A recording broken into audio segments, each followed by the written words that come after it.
آپ کے لیے جب رشوت کا راستہ کھولا جاتا ہے اور مجرم اپنے آپ کو قانون کی گرفت سے بچانے کے لیے ضمیر خریدنے کی کوشش کرتا ہے تو وہ ایک سخت امتحان ہوتا ہے۔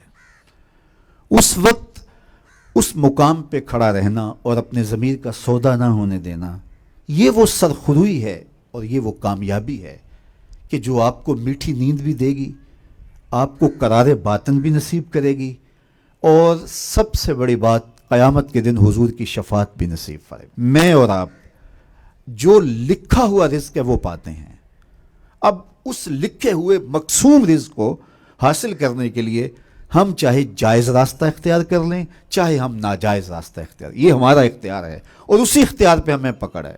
بعض لوگ کہتے ہیں کہ فلاں شخص اگر ناجائز فروشی نہ کرتا، 2 نمبر کام نہ کرتا تو اتنا امیر نہیں ہو سکتا تھا، یار حلال کے رزق سے تو بمشکل وقت گزرتا ہے۔ یہ ایک تاثر ہے، ایسا نہیں ہے۔ جو مقسوم ہے وہ مل کے رہتا ہے۔ دولت قارون حاصل نہ کی جائے، دولت عثمان حاصل کی جائے۔ جو قسمت میں لکھا ہے وہ ہر صورت ملتا ہے اور وہ ملے گا، وہ ہماری قسمت میں لکھ دیا گیا ہے۔ حضور علیہ الصلوۃ والسلام نے فرمایا کہ اپنے رزق کو، اپنے مقدر کے مقسوم کو حاصل کرنے کے لیے خوبصورت طریقہ اختیار کرو، اور اللہ تعالیٰ جل شانہ ہمیں حلال رزق کے جو وسائل نصیب فرمائے ہیں اور اس میں جو برکت رکھی ہے۔ دیکھو، کثرت کوئی چیز نہیں ہوتی، برکت بڑی چیز ہوتی ہے۔ تو عمومی طور پہ آج کی اس دنیا کے اندر چونکہ یہ مسئلہ کسی ایک طبقے کا نہیں ہے، یہ دوڑے لگ گئی ہے۔ سویر سے شام تک ہر شخص مال و دولت کی دوڑ کے اندر ہر حلال حرام کی تمیز چھوڑے ہوئے ہے، جبکہ ہمارے آقا و مولا نے ہمیں رزق حلال اختیار کرنے کی نہ صرف تلقین کی بلکہ حرام سے بچنے کی اس شدت کے ساتھ تلقین کی کہ اگر کسی شخص کے بطن میں حرام کا لقمہ جاتا ہے تو اس کی جو کم سے کم اس کو سزا ملتی ہے وہ یہ ہے کہ اس کی دعائیں قبول نہیں ہوتی۔ بلکہ علماء نے لکھا اس ضمن میں کہ اگر میرا رزق پاک نہیں ہے، آپ کا رزق پاک نہیں ہے، تو میری اور آپ کی دعا تو قبول نہیں ہوگی، نیک لوگوں کی دعاؤں سے بھی حصہ نکال دیا جائے گا۔ اللہ کے نیک بندے تو ساری امت کے لیے دعا مانگتے ہیں، اللہ پوری امت کی خیر فرما، لیکن نیک لوگوں کی دعاؤں کا جو ہمارے لیے بطور امت حصہ بنتا ہے وہ نکال دیا جاتا ہے اگر ہمارے رزق کے اندر پاکیزگی نہیں ہے، ہمارے رزق کے اندر، ہمارے تومہ کے اندر حلت نہیں ہے۔ تو یہ ایک اہم چیز ہے جس کا ہمیں ہر صورت کے اندر اہتمام کرنا ہوگا تاکہ ہماری نسل بھی پاکیزہ ہو اور ان کی آخرت بھی بہتر ہو۔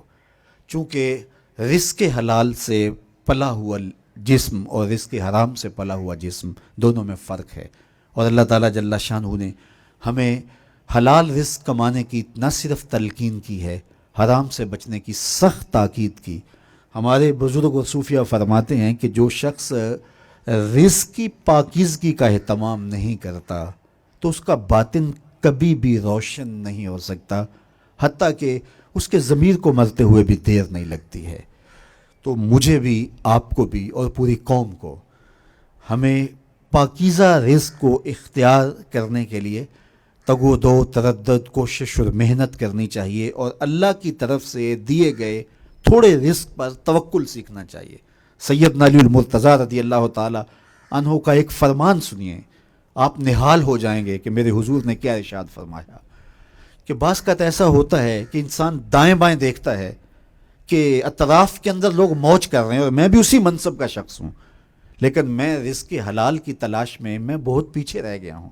تو سنیے اس کا کتنا بڑا وعدہ میرے حضور نے دیا، جو اللہ کے دیے گئے تھوڑے رزق پہ راضی ہو گیا، اللہ قیامت کے دن اس کے تھوڑے عملوں پہ راضی ہو جائے گا۔ جب آپ افسر بنے تو آپ جن دنوں میں پڑھتے تھے، جن دنوں میں تیاری کرتے تھے امتحانات کی، تو دن رات ایک تھا، شادیاں بھی چھوڑ دیتے تھے، خوشیاں بھی چھوڑ دیتے تھے، نیند بھی پوری نہیں ہوتی تھی، کھانا بھی بعض کا ٹھنڈا ہو جاتا تھا۔ کیوں؟ آپ کی ایک منزل تھی کہ میں اس منزل کو حاصل کرنے کے لیے یہ محنت کر رہا ہوں۔